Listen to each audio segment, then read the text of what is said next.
90 के दशक की टॉप एक्ट्रेस ममता कुलकर्णी किसी परिचय की मोहताज नहीं है। इन दिनों ये अभिनेत्री सोशल मीडिया सेंसेशन बनी हुई है। वजह है उनका गृहस्थ से संन्यास की ओर रुख।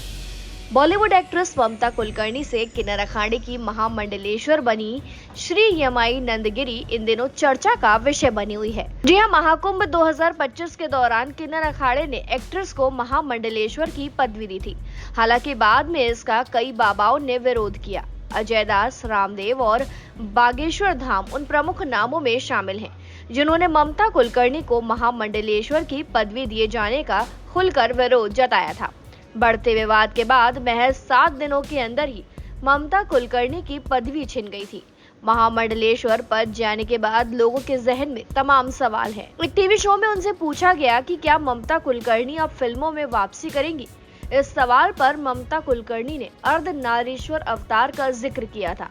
आइए जानते हैं कि आखिर इसका मतलब क्या है और वो आखिर क्या कहना चाहती थी। जी हां, बॉलीवुड में वापसी को लेकर ममता कुलकर्णी ने कहा कि जिसको पूर्ण ज्ञान होता है वो ऐसा कर ही नहीं सकता। जैसे दूध घी में बदल जाता है तो आप उसे दोबारा दूध नहीं बना सकते, वैसे ही अब मैं घी बन चुकी हूँ। अगर मेरी तपस्या 2-3 साल की होती या आडंबर होता तो शायद मैं वापस आती, क्योंकि ये जो ब्रह्म विद्या है वो मजाक नहीं है।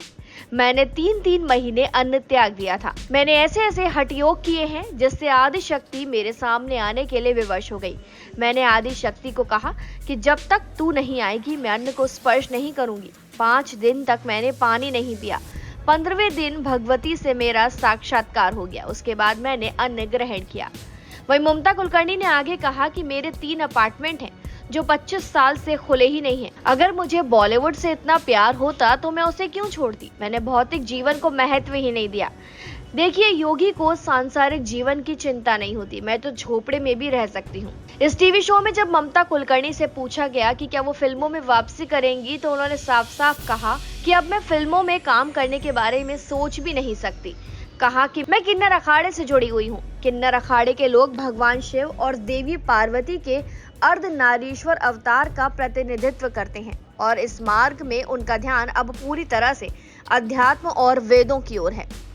अर्धनारीश्वर का अर्थ है आधी स्त्री और आधा पुरुष। भगवान शिव के इस रूप के आधे हिस्से में स्त्री रूपी शिवा यानी शक्ति का वास है। भगवान का ये रूप संकेत देता है कि स्त्री और पुरुष एक ही सिक्के के 2 पहलू हैं और एक दूसरे के बिना अधूरे हैं। इसके अलावा शिव जी के अर्धनारीश्वर में से पुरुष सिद्धांत और ब्रह्मांड की निष्क्रिय शक्ति है, जबकि प्रकृति स्त्री सक्रिय शक्ति है।